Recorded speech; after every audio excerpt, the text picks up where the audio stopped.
Vamos a hacer un breve repaso de GeoGebra. Cuando abrimos GeoGebra tenemos la vista gráfica y la vista algebraica. Además, una barra de herramientas. Estas herramientas son organizadas según características comunes. Por ejemplo, en la primera caja tenemos todo lo relacionado a puntos, en la otra rectas especiales con ciertas características, polígonos. Acá al final tenemos algunas especiales para texto, imagen, otras para deslizadores, casilla de control, botón, casilla de entrada. Bien.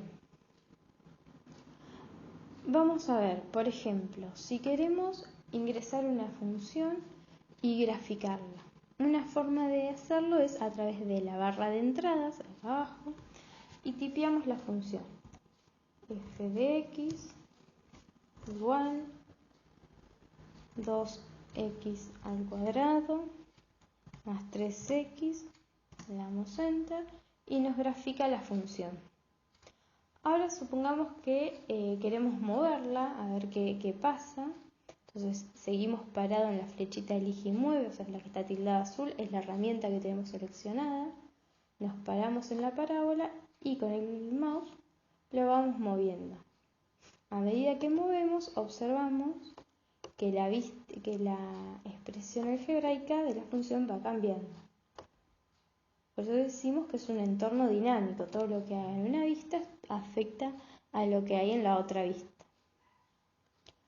Podemos, por ejemplo, marcar la intersección de la parábola con los ejes X y así obtener las raíces. Vamos a la herramienta de puntos, elegimos intersección. Si nos paramos sobre la herramienta seleccionada, vemos que nos da una pista de cómo usarlo. Acá nos dice que hagamos clic en uno y otro objeto o directamente en la intersección. Entonces podemos hacer clic en la parábola y en el eje X y nos creó los dos puntos, el punto A y B. En la vista algebraica podemos ver las coordenadas de esos puntos. Ahora volvemos a elige y mueve y vemos qué pasa si yo quiero mover el punto A, por ejemplo. Vemos que GeoGebra no me lo permite. ¿Por qué? Porque A es un punto dependiente. Depende tanto de la parábola y del eje X. Entonces no puede estar en cualquier lado. Y está justo en la intersección de esos dos por construcción. Entonces tenemos la parábola, que es un objeto independiente, y los puntos A y B, que son dependientes. ¿Sí? Supongamos que queremos cambiar el color de la parábola. Haciendo clic botón secundario tanto en su función como en su gráfica, nos va a abrir la barra de propiedades. Y acá vemos que podemos renombrarla, cambiar la fórmula, qué queremos que se vea. Por ejemplo, en nuestro caso se ve la etiqueta del nombre, el valor F, nombre y valor. Acá nos aparece toda la expresión. O directamente queremos sacar la etiqueta y que no aparezca. El color del trazo, por ejemplo lo cambiamos a azul. El estilo, si queremos que nuestra línea sea más gruesa. El tipo de trazo. Dependiendo sobre qué objeto estamos, qué propiedades podemos cambiar. Bien. Ahora veamos, por ejemplo, si queremos ingresar un texto que nos diga que f es una parábola o una función cuadrática. Vamos a la herramienta ABC, que es de texto. Nos paramos en el lugar que queremos que aparezca nuestro texto de la vista algebraica, por ejemplo aquí. Y eso nos abre una nueva ventana para poder escribir el texto ahí. Entonces podemos poner que la función f de x, y ahora quiero que acá me aparezca la expresión algebraica de esta función. Para eso voy a ir a objetos, selecciono a f, que f es mi función, así la tengo nombrada, y vemos que en la vista previa directamente ya nos puso la expresión algebraica. Entonces seguimos escribiendo, es una función cuadrática. Le damos OK y nos creó nuestro texto con las características que le damos. Si vamos con botón secundario sobre el texto, nos va a abrir las propiedades para cambiarlo. Podemos cambiar el color, el tamaño del texto, ponerlo en cursiva o en negrita. Bien, movamos la parábola y vemos que nuestro texto va cambiando. Es un texto dinámico por cómo lo hemos construido, al haber llamado al objeto F para construir ese texto. Si nosotros en lugar de haber hecho eso, tipeamos la expresión algebraica que tenía en ese momento la parábola, ese texto nos va a quedar fijo, nos va a quedar relacionado a la función. ¿Sí? Bien, por ejemplo, que queremos cambiar la concavidad de esta parábola. Una forma es hacer doble clic sobre la vista algebraica de la función, le ponemos el signo menos y acá nos cambió el gráfico de la función. Lo deslizamos, por ejemplo, podemos hacer todo lo mismo.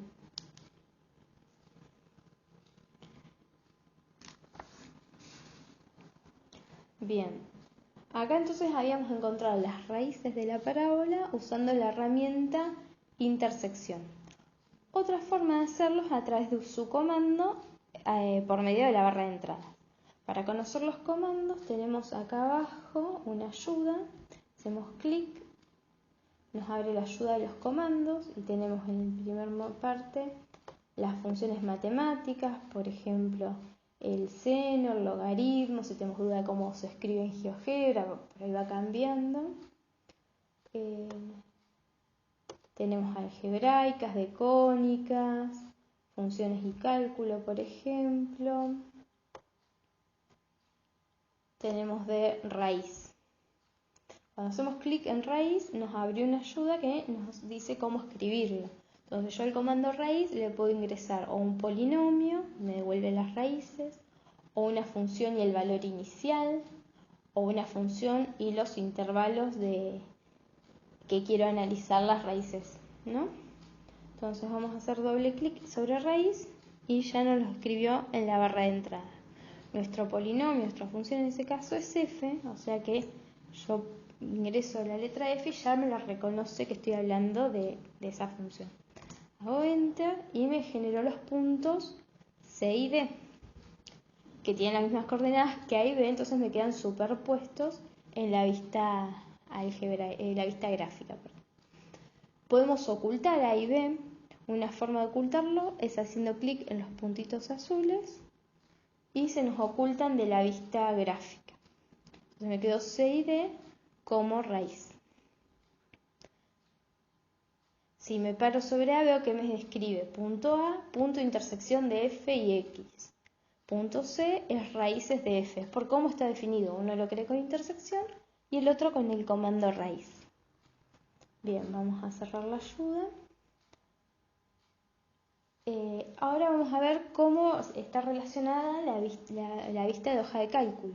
Entonces voy a vistas, acá veo todas las vistas que tengo disponibles. Tengo la vista algebraica, hoja de cálculo, cálculo simbólico, la vista gráfica que tenemos abierta, una segunda vista gráfica por si queremos trabajar con dos construcciones en simultáneo, una vista gráfica 3D.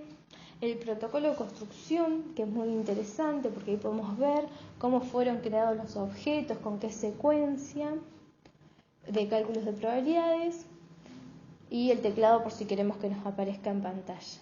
Bien, entonces vamos a abrir la vista de hoja de cálculo. Nos abrió la vista de hoja de cálculo y por ejemplo podemos generar una tabla de valores. Vamos a dar los valores -3, -2, -1. Funciona parecido a Excel. Tiramos, nos genera los otros valores.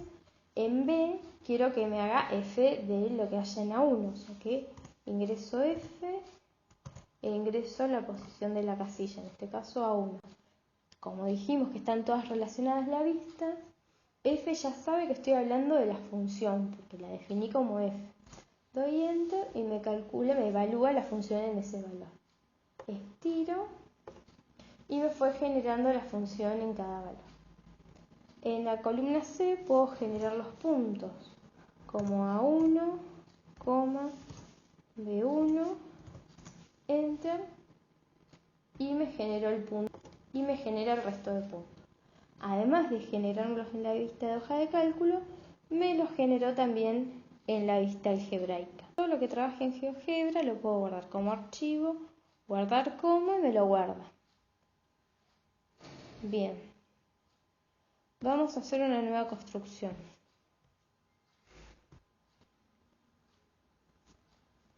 Por ejemplo, quiero dibujar un segmento que tenga una longitud que yo pueda ir cambiando. Para eso voy a ocultar los ejes cartesianos porque no los necesito. Entonces, sobre la vista algebraica con botón secundario puedo ocultar los ejes o poner una cuadrícula, por ejemplo, o ir a propiedades de la vista gráfica y elegir cómo quiero que sean las flechas de los ejes, el color, si quiero que tenga un rótulo el eje, la graduación, unidades, demás. Mostrar ejes, no, y cierro. Acá entonces me quedó el paño limpio. Puedo cerrar la vista de hoja de cálculo. Y vamos a usar la herramienta deslizador. Entonces nos paramos en deslizador. Deslizador dice clic en un punto o posición de la vista gráfica en que se ubica. Esta herramienta nos va a crear un valor variable en un cierto rango. Entonces vamos a hacer clic. Esa variable va a ser A. Y me dice que se va a mover entre -5 y 5. Le doy OK. Y me generó automáticamente el deslizador. Voy a elige y mueve. Y muevo el objeto A y vemos que efectivamente va de -5 a 5. Y en la vista algebraica, vemos cómo va cambiando los valores de A también. Bien, dijimos que esa iba a ser nuestra longitud del segmento, o sea que valores negativos no tiene sentido que tome. Entonces nos paramos sobre el deslizador, con botón secundario vamos a propiedades. Y acá nos deja cambiar los límites del intervalo. Por ejemplo, le podemos poner que va de 0.1 a 5 y el incremento con qué paso va a ir creciendo. No sé, 0.2 por ejemplo. Damos OK y vemos que ya nos cambió el deslizador. El primer valor es 0.1 y va a ir con el paso que elegimos hasta 5. Bien, ahora ¿cómo relacionamos ese deslizador con el segmento que queremos construir? Por ejemplo, podemos usar segmento de longitud dada, hacemos clic, nos dice punto extremo, luego el valor de su longitud. Entonces, pongo un punto en donde quiero que empiece el segmento y la longitud en vez de tipear un número que quiero que tenga, le voy a poner A, el objeto, el número A. Pongo A, pongo OK. Y me generó un segmento, el segmento B, de lo mismo que figura A, que yo lo definí en este caso como la longitud. Entonces me muevo por el deslizador y veo que la longitud del segmento B va cambiando. Puedo ir a propiedades del segmento y quiero que me muestre el nombre y el valor. Entonces me va a mostrar la longitud. Me voy moviendo y me va mostrando cuánto vale la longitud del segmento a medida que voy modificando. ¿Sí? Otra idea que podríamos tener es que la longitud sea tipeada por algún usuario, sea ingresada, digamos. Entonces podemos usar la casilla de entrada. Hacemos clic en casilla de entrada, nos dice clic en punto o posición de la vista en que quiere que se ubique. Entonces hago clic acá. Me dice, le pongo un título, le puedo llamar longitud. Y me dice que lo vincule a un objeto. Entonces lo puedo vincular al objeto A que ya lo tengo creado y que ya lo había usado para la definición. Entonces, longitud. Y si entro en la casilla de entrada, le puedo cambiar la longitud a mi segmento desde el teclado. ¿Qué pasó con 8? No me dejó porque mi valor máximo es 5. ¿Sí? Está asociado también al deslizador. En este caso por construcción. Entonces ahí vimos dos formas de tener elementos dinámicos donde pueda ir cambiando la longitud de un segmento, por ejemplo.